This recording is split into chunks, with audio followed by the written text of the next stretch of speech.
नमस्कार, news take के Y factor में आपका स्वागत है। मैं हूं योगेश मिश्र। चाइनीज़ मांझा को लेकर के बहुत सी खबरें आपने पढ़ी और सुनी होंगी। हाई कोर्ट से लेकर के सुप्रीम कोर्ट तक ने चाइनीज़ मांझा को लेकर के अलग अलग फैसले दिए और हर फैसले में ये कहा गया कि चाइनीज़ मांझा बंद किया जाना चाहिए।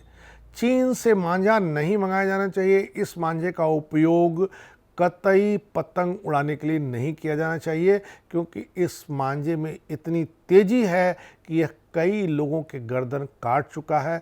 कई लोग मौत के मुंह में इसके नाते समा चुके हैं। लेकिन इसके बाद भी पतंग उड़ाने में इस मांझे का प्रयोग कम नहीं हो रहा है। चाइनीज मांझा दरअसल एक सिंथेटिक फाइबर है जो अपने सख्त और प्लास्टिक टिकाऊपन के लिए कुख्यात है।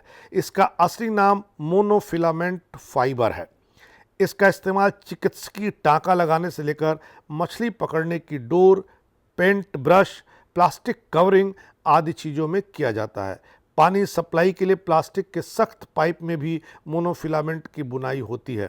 भारत में भी मोनोफिलामेंट का उत्पादन होता है, लेकिन इसके बाद भी चीन, जर्मनी जैसे देशों से इसका आयात किया जाता है। सस्ता और मजबूत होने के कारण लोग इसे पतंग के मांझे के रूप में इस्तेमाल करते हैं।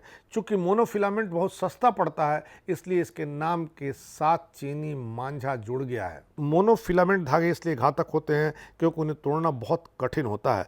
वे पॉलीमर को पिघलाकर और मिक्सिंग करके बनाए जाते हैं। वैसे पतंगबाजी का पारंपरिक मांझा सूती धागे से बनता है, जिसे गोंद या सरेस का लेप लगाकर मजबूती दी जाती है। कांच के चूरे का लेप लगाकर पैना दिया जाता है। सूती पारंपरिक मांझा भी स्किन को काट सकता है, लेकिन यह आसानी से टूट जाता है, सो गंभीर चोट की संभावना कम होती है। लेकिन मोनोफिलामेंट धागे आसानी से टूटते नहीं हैं, सो इनमें मनुष्यों और जानवरों को समान रूप से गंभीर घायल करने की क्षमता होती है। सूती मांझा उत्तर प्रदेश में ज़्यादातर बरेली में बनता है और इसे ऑनलाइन बेचा जाता है।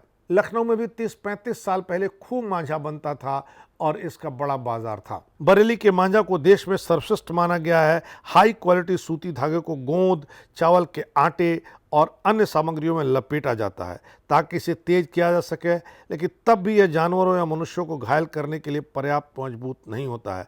कुछ निर्माता मांझे की धार चढ़ाने के लिए उस पर पाउडर ग्लास का लेप करते हैं, जिससे वे सख्त और पैने हो जाते हैं। चीनी मांझे या मोनोफिलामेंट की लोकप्रियता का एकमात्र कारण इसकी कीमत है। यह कीमत के तौर पर 1/3 रूप से सस्ता होता है और मजबूती में 2 गुना होता है। मोनोफिलामेंट को बहुत मुश्किल से तोड़ा जा सकता है। इसकी टेंसाइल स्ट्रेंथ बहुत ज़्यादा होती है। नेशनल ग्रीन ट्रिब्यूनल एनजीटी ने पतंगबाजी में मोनोफिलामेंट के इस्तेमाल को 2017 में बैन कर दिया था। पतंग उड़ाने की अनुमति केवल सूती धागे के साथ दी जाती है, उसमें भी कांच या किसी अन्य लेप की इजाज़त नहीं है। पतंग उड़ाने वाले और पतंग का सामान बेचने वालों दोनों की यह जिम्मेदारी बनती है कि मोनोफिलामेंट के उपयोग से बचें। सस्ता होने के बाद यह कितना घातक है यह भी समझें। पतंग एक प्राचीन और बहुत पारंपरिक शौक का माध्यम है। इसे पारंपरिक संसाधनों से ही एंजॉय किया जाना चाहिए। प्लास्टिक के धागे, मोनोफिलामेंट कितने लोगों की जान ले लेते हैं।